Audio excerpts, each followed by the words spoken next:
আজ ছাদে গিয়ে দেখি অনেকগুলো গোলাপ ফুল ফুটেছে। তাই ছাদের থেকে দুটো গোলাপ, এই সাদা ফুলটা আর এই চন্দ্রমল্লিকাটা নিয়ে এসেছিলাম ঘরে সাজিয়ে রাখবো বলে। কাচের এই পাত্রটি কিনেছিলাম দিওয়ালির সময় মোম সাজানোর জন্য।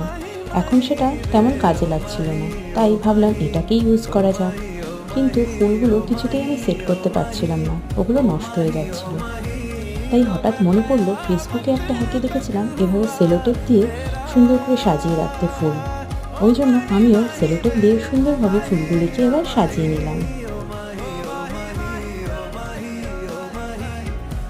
ফুলগুলো প্রায় সাজানো হয়ে গেছে। এখন এই ফুলগুলোকে ঘরে নিয়ে গিয়ে সুন্দর করে সাজিয়ে রাখবো।